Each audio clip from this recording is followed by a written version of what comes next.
America ఉపాధ్యక్షుడు JD Vance ప్రస్తుతం సరే ఆయనకి భారత్ మీద ప్రేమ, వాళ్ళ ఆవిడ భారతీయురాలు, మన తెలుగు అమ్మాయి, తెలుగు మూలాలు ఉన్న అమ్మాయి కావటం, ఆ మధ్యన ఇండియాకి రావటం, వాళ్ళిద్దరు పిల్లలు కూడా నరేంద్ర మోడీని తాతయ్య అని పిలుస్తుంటాం, చాలా ప్రేమగా తిరగటం, వాళ్ళ ఇంటికి కూడా భోజనం విందిచ్చాడు మోడీ, ఇదంతా చూసాం. ఇప్పుడు ఆ జేడీ వాన్స్ అక్కడికి వెళ్ళాక కూడా అదే విషయాలు చెప్పుకొచ్చాడు, వ్యక్తిగతంగా పంచుకున్నటువంటి సందర్భం. అలాంటి జేడీ వాన్స్ భవిష్యత్ అమెరికా అధ్యక్షుడు కాబోతున్నాడు. రిపబ్లికన్ పార్టీ తరపున ఇప్పుడు ట్రంప్కి 2 టర్మ్సే ఛాన్స్ ఉంది. ఒక టర్మ్ అయిపోయింది, ఇప్పుడు 2వ టర్మ్ నడుస్తుంది. దాన్ని రాజ్యాంగాన్ని మార్చేది, తను మళ్ళీ 3వసారి శాశ్వతంగా అవుదాం అనుకుంటున్నాడు. కానీ అక్కడ ఉన్న రాజ్యాంగాన్ని మార్చడం అంత సులభం కాదు, చాలా తతంగాలు ఉంటాయి, మన దేశంలో కంటే కూడా ఇంకెక్కువ ఉంటాయి. కాబట్టి అతని వల్ల కాదు. అప్పుడు నెక్స్ట్ రిపబ్లికన్ అభ్యర్థిగా జేడీ వాన్స్ తెర మీదకి వస్తాడు.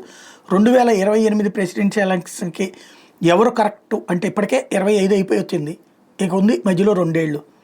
అప్పుడు ఎవరు కరెక్టు అంటే జేడీ వాన్స్ అని మెజారిటీ ప్రజలు అభిప్రాయపడుతున్నారట. అక్కడ ఉన్నటువంటి లెక్కల్లో చూసుకున్నప్పుడు ఓవరాల్గా చూస్తే జేడీ వాన్స్ని, అట్లాగే గెవిన్ న్యూస్ రూమ్ వాళ్ళు హైలైట్ చేసినటువంటి ఇది గెవిన్ న్యూసామ్ 16%, అలెగ్జాండ్రియా ఒకాసియో కోర్టేజ్కి కేవలం 11% మాత్రమే, పీటే బుటిగెగ్కి 9% మంది మాత్రమే మద్దతు ఇస్తున్నారు. ఇతనికి వచ్చేటప్పుడు జేడీ వాన్స్కి 24% మంది మద్దతు ఇస్తున్నారు.